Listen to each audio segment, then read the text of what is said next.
January 2019. A Monday morning like any other. Millions of American men woke up, shuffled into their bathrooms, reached for the same razor they'd used for years. The same brand their fathers used, Gillette trusted. Familiar, unquestioned, but within hours, that trust would shatter. At 10 a.m., Gillette released a new ad. Not your typical commercial about smooth shaves and confident smiles. No, this one asked a question. Is this the best a man can get? And then it showed something no one expected, a mirror held up to masculinity itself. Bullying, harassment, the hashtag #MeToo era distilled into a 90-second corporate message. The internet exploded within minutes. Social media feeds turned into battlegrounds. Comment sections became war zones. Angry voices flooded every platform, men filming themselves throwing Gillette razors into trash cans, smashing them with hammers, setting them on fire. Reaction videos piled up by the thousands. The hashtag boycott Gillette trended worldwide. News tickers scrolled across screens.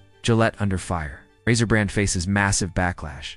Customers vow to never buy again. A century of loyalty. Torched in a single day, what Gillette thought would be a bold statement became a corporate nightmare. The razor that had been in bathroom cabinets across America for generations was now being hurled out of them literally. And the company that once owned 70% of the market was about to learn a brutal lesson. Some bridges, once burned, can never be rebuilt.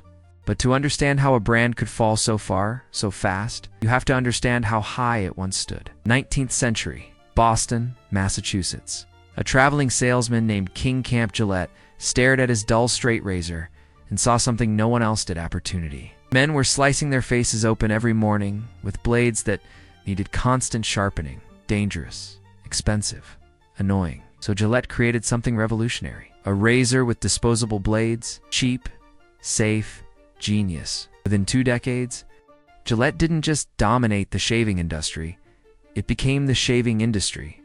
By the 1920s, every American soldier in World War I was issued a Gillette razor. Millions of men came home with the same blade in their kit, and they kept using it. But it wasn't just about shaving, it was about ritual. Fathers stood behind their sons in bathrooms across America, teaching them how to hold the razor, how to angle the blade, how to become a man. Gillette was there for first dates, job interviews, weddings. It was in every locker room, every barbershop, every TV commercial during the World Series. For over a century, Gillette wasn't a choice. It was tradition, passed down like a family heirloom. Quiet, unspoken bond between generations of men. And that's what made the collapse so devastating. Because when you become part of someone's identity, when you're woven into the fabric of their daily life, turning against them doesn't just cost you a customer. It costs you everything. And Gillette knew it. They understood the power they held over men's lives.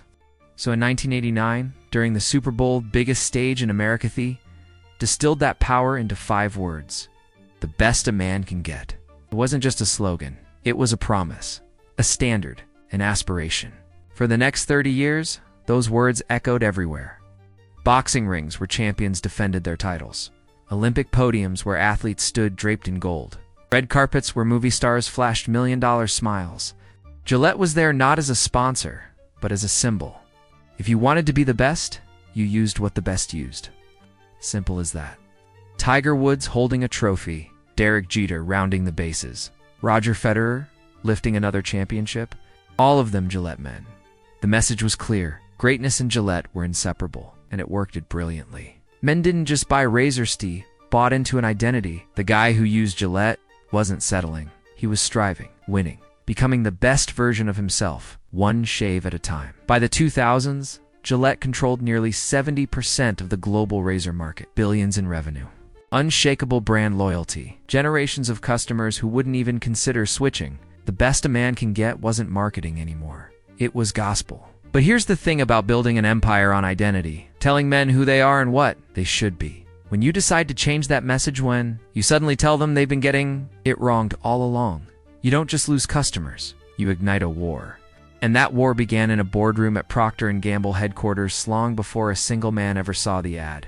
2018. The hashtag #MeToo movement was at its peak. Every major corporation was scrambling to prove they were on the right side of history. Press releases, diversity pledges, public apologies for things that happened decades ago. Gillette's parent company saw an opportunity, a chance to be bold, to show the world they weren't just selling razors, were shaping culture. modernizing masculinity. So they made a decision. They handed creative control to Kim Garriga, British filmmaker known for provocative feminist drive-in campaigns. Her previous work, ads that deliberately challenged traditional gender roles, that pushed boundaries, that made people uncomfortable on purpose. Perfect for shaking things up, terrible for understanding your audience. Here's what most people don't know. Not a single man was meaningfully involved in the creative process, the boardroom, the script writing, the final approval. It was designed, debated, and greenlit by people who thought they understood what men needed to hear, but never actually asked them. Corporate leadership was blinded drunk on the idea that controversy equals relevance,